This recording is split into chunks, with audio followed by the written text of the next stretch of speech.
안녕하세요. 형광펜 성경이 제공하는 성경 공부, 오늘은 마태복음 27장 예수님 십자가 지시는 장면을 같이 보겠습니다. 새벽에 모든 대제사장과 백성의 장로들이 예수를 죽이려고 함께 의논하고 결박하여 끌고 가서 총독 빌라도에게 넘겨줬습니다. 그때 예수를 판 유다가 이제 스스로 뉘우쳐가지고 그 은30을 다시 갖고 왔는데, 그래도 받아주질 않아요. 내가 일단 뭐 뉘우치고 말하는 것이 내가 무죄한 피를 팔고 그리고 죄를 범하였다 해도 그게 무슨 상관이냐, 네가 다 당해라. 그러니까 유다가 은을 성소에다 던져놓고 물러가서 스스로 목매어 죽었거든요. 대제사장들이 이것을 봤더니 은을 받기가 그런 거죠. 왜냐면 이건 핏값이 된 겁니다. 이 은30 때문에 지금 사람이 죽었고, 스스로 목매어 죽었고, 그리고 이걸 예수님한테 이 은30을 갖다 붙이더라고도 예수님이 이제 십자가 지고 죽을 거기 때문에 이것은 어쨌든 핏값이 되는 겁니다. 그래서 이것을 성전의 고에다가 두는 것은 옳지 않다라고 생각을 해서 토기장이의 밭을 사요. 그래서 그것을 나그네들의 묘지로 삼게 되는데, 이건 피밭이라고 불려지게 됩니다. 이거는 왜 그러냐면은 그 선지자 예레미야의 말씀을 이르게 하기 위해서 그렇습니다. 저희가 그 정가된 자 곧 이스라엘 자손 중에서 정가한 자의 가격 곧 은30을 가지고 토기장의 밭값을 주었으니 이는 주께서 내게 명하신 바와 같았다라는, 예레미야서에서는 여러 가지의 말씀을 합쳐져야 이 말씀이 이해가 되고, 스가랴서 11장 13절은 이것이 정확하게 나옵니다. 여호와께서 내게 이르시되 그들이 나를 헤아린 바 그 중가를 토기장에게 던지라 하시기로 내가 곧 그 은30을 여호와의 전에서 토기장에게 던졌다라는 말씀이 이루어진 겁니다. 마태복음은 특히나 구약의 많은 말씀들, 언약들이 지금 다 이루어지고 있다라는 것이 좀 많이 보여집니다. 특히나 십자가를 지실 때 예수님께서 반드시 그렇게 죽어야 되는 그런 형태로 이제 다 이루시는 거거든요. 구약에서 이렇게 죽을 것이다. 구약에서 이런 일이 있을 것이다. 침뱉음을 받으리라. 아니면 뭐 옷이 제비를 뽑혀서 나눌 것이다. 아니면 사람들이 머리를 흔들고 예수님을 모욕한다. 그리고 여호와께서 그가 여호와께 의탁하니 구원하실 걸, 저를 기뻐하시니 건지실 걸, 그런 그 시편의 말씀들도 많이 나와요. 그래서 이 모든 장면들이 그 구약의 모든 언약되었던 예수님이 이런 식으로 돌아가실 거라는 그런 고난과 죽으심에 대한 것들이 그대로 이루어지고 있는 것들이 많이 보여집니다. 자, 총독 앞에 섰는데, 예수님이 총독 앞에 섰는데 총독이 물어가로되 네가 유대인의 왕이냐. 당연히 예수님이 유대인의 왕입니다. 그 마태복음 1장에서도 아브라함과 다윗의 자손 예수 그리스도의 세계다 그러면서 그 왕의 족보가 딱 나오잖아요. 그래서 예수님이 그 왕의 자격으로서 오신 건데, 그래서 왕으로서 죽으시는 거예요. 그리고 또 바로 이전에 어떤 게 있었습니까? 그 문둥이 시몬의 집에서 이제 한 여자가 오잖아요. 그래서 예수님의 머리에다가 기름을 부어요. 그거는 마치 그 왕에게 기름 부을 때 그 장면을 연상을 시킵니다.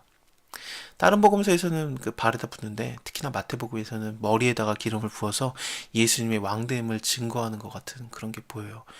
그 천국은 겨자씨와 같이 온다라고 예수님 여러 번 말씀하셨잖아요. 그 처음에 태어나실 때도 겨자씨와 같이 예수님이 오신 거거든요. 보이지도 않게 정말 작은 모습으로 오셨지 않습니까? 말구에 오셨는데, 근데 왕으로서 나신 거예요. 그래서 동방박사들이 와가지고 왕으로 나신 이가 어디 있느냐고 찾던 거 아니겠습니까? 네, 그 시몬이라는 그 문둥이의 집에서, 그냥 멋진 곳도 아니고 문둥이의 집에서 한 여자에 의해서 그 예수님께서 머리에 기름 부음 받는 그런 왕으로서 그 정해지는 것 같은 그런 멋있는 장면이 아주 안 보이게 오지만, 하지만 그것은 반드시 이렇게 확장되는 겁니다. 마치 천국이 확장되듯이 겨자씨만한 것이 커지듯이 마찬가지로 다 이렇게 나왔었는데, 그렇습니다. 예수님이 유대인의 왕이죠, 당연히. 예수님이 유대인의 왕뿐만이 아니라 모든 나라의 왕이기도 합니다. 어쨌든 네 말이 옳다라고 말했고 대제사장들과 장로들에게 고소를 당하되 아무 대답도 아니하시는지라. 이에 빌라도가 이르되 저희가 너를 쳐서 얼마나 많은 것으로 증거하는지 듣지 못하느냐. 한마디도 대답을 아니하세요. 왜냐하면 예수님께서 이사야의 말씀처럼 그냥 끌려가는, 도살장에 끌려가는 양처럼 묵묵히 지금 다 받아들이고 있는 겁니다. 총독이 심히 기이 여겨서 이제 일단은 그냥 놔주기를 원했습니다. 왜냐하면은 이 시기를 해서 예수님을 넘겨준 줄 알고 있었거든요. 총독이요. 그리고 자기 아내도 이 옳은 사람에게 아무것도 상관하지 마옵소서. 오늘 꿈에 내가 그 사람을 위해서 애를 많이 썼나이다. 이런 말도 들었기 때문에 놓아주려고 노력을 합니다. 이 바라바라는 자가 있었는데 그 자를 놓아줄까 아니면 예수를 놓아줄까라고 말을 하는 거죠. 왜냐하면 명절 때가 되면 한 명을 놓아주는 그런 전례가 있었습니다. 그래서 이렇게 말했는데 근데 대제사장들과 장로들이 무리를 권하여서 바라바를 달라 하고 예수를 멸하자 하게 하였습니다. 총독이 대답하여 가로되 둘 중에 누구를 너에게 놓아주기를 원하느냐? 가로되 바로바로소이다. 빌라도가 가로되 그러면은 그리스도라는 예수를 내가 어떻게 하랴? 저희가 다 가로되 십자가에 못 박혀야 하겠나이다. 빌라도가 가로되 어찌미냐 무슨 악한 일을 했느냐? 그냥 뭐 저희가 더 소리 질러서 십자가에 못 박게 된다고 말하니까 이제는 뭐 빌라도가 봐도 아무런 효험도 없고 도리어 밀란이 나려고 하니까 물을 가져다가 무리 앞에서 손을 씻어요. 그리고 이 사람의 피에 대해서는 나는 무죄하다. 너희가 다 당해라. 그랬더니 백성이 대답하여 가로되 그 피를 우리와 우리 자손에게 돌릴지어다 라고 말하는 거죠.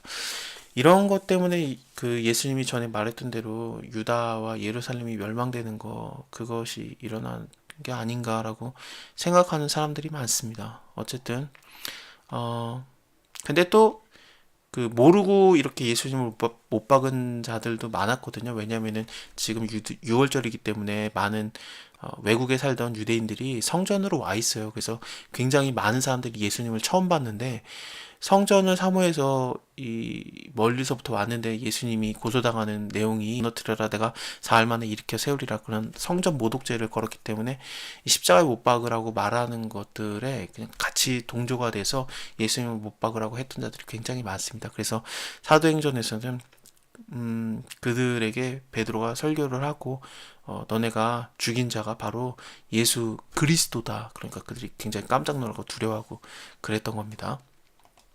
예수님도 십자가 치실 때 그들이 무슨 짓을 하고 있는지 알지 못합니다. 저들의 죄를 용서하옵소서라는 구절도 이렇게 다른 복음서에서는 나오고요. 어쨌든 이에 바라바는 저에게 놓아주고 예수님은 채찍질하고 십자가에 못 박히게 넘겨주었습니다. 총독의 군병들이 예수를 데리고 관정 안으로 들어와서 이제 그 온 군대를 그에게로 모으고 그의 옷을 벗기고 홍포를 입히고 가시면류관을 엮어서 머리에 씌우고 갈대를 그 오른손에 들리고 그리고 그 앞에서 무릎을 꿇고 희롱하여 가로되 유대인의 왕이여 평안할지어다. 그에게 침 뱉고 갈대를 빼앗아 그의 머리를 치더라. 희롱을 당한 후에 홍포를 벗기고 도로 그 옷을 입혀서 십자가에 못 박으려고 끌고 나갔습니다.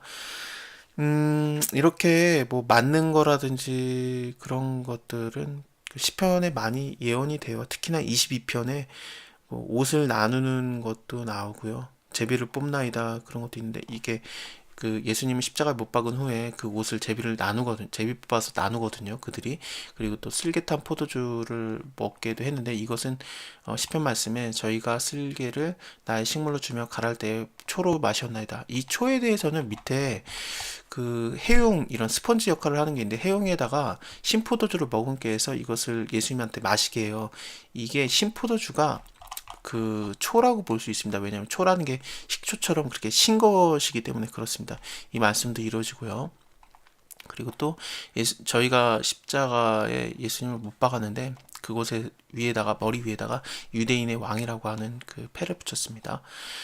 예수님이 또 함께 예수님과 함께 강도 둘이 십자가 우편에 좌편에 있게 되는데 그 예수님의 제자 중에 야고보와 요한의 제자의 어머니가 예수님한테 와가지고 예수님의 나라가 올 때 한 명은 나의 아들의 한 명은 당신의 좌편에 한 명은 우편에 있기를 원하나이다 그렇게 부탁을 하잖아요. 그게 야고보와 요한이기 때문에 어떻게 생각하면은 야고보는 첫 순교자고 요한은 사도 요한복음을 쓴 요한계시록 요한 1, 2, 3서를 쓴 요한이니까 그렇게 좌우편에 앉은 게 아닌가 그렇게도 생각을 할 수 있는데 어떤 사람들은 이걸 뭐라고 보냐면 예수님의 좌우편에 지금 있는 자가 강도였던 겁니다. 그렇게도 보기도 합니다.